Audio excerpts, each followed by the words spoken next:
कागलमध्ये देवेंद्र फडणवीसांचे निकटवर्तीय भाजप नेते समरजित घाटगे आता शरद पवारांची तुतारी हाती घेणार आहेत। समरजित घाटगे 3 सप्टेंबरला शरद पवारांच्या राष्ट्रवादीत प्रवेश करतील। आज कार्यकर्ता मेळाव्यानंतर समरजित घाटगे यांनी भूमिका स्पष्ट केली आहे। मेळाव्यानंतर जयंत पाटील आणि समरजित घाटगे एकाच मंचावर दिसले। यावेळी जयंत पाटील यांनी स्वतः शरद पवार पक्षप्रवेशासाठी येणार असं सांगितलेलं आहे। समरजित घाटगे यांच्याशी बातचीत केली आमचे प्रतिनिधी शेखर पाटील यांनी।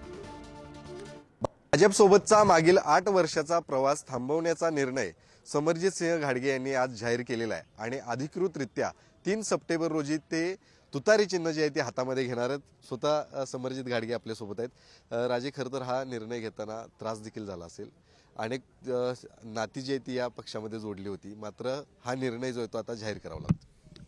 मी जेव्हा भारतीय जनता पार्टीमध्ये आलो होतो तेव्हाही माझं एकच येत होतं की कागल गडिंग्लज उत्तर विधानसभेचं परिवर्तन, आणि ह्यासाठी आम्ही केलं। 19ला ते होऊ शकलं नाही कारण मी अपक्ष उभारलो। आता परत महायुतीमुळे मी अपक्ष उभारायचं आणि परत जर काय दगाफटका झाला, नुकसान माझं नाही होणार, नुकसान या विधानसभेचं होणार आहे। आणि त्यामुळं माझ्यासाठी कागल विधानसभेचं परिवर्तन हे अटमोस्ट इम्पॉर्टंट आहे आणि त्यासाठी मला हा निर्णय घ्यावा लागला।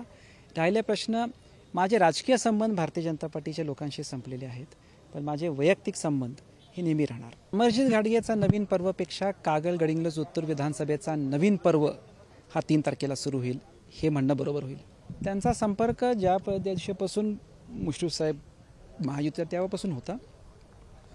मी त्यांना एवढंच विनंती केली की मी खासदारकीपर्यंत भेटू शकत नाही, कारण इट इज नॉट राईट। मी माझं जे भारतीय जनता पार्टीतर्फे कर्तव्य आहे ते मी पूर्ण करणार आणि ते मी पुरेपूर केलं।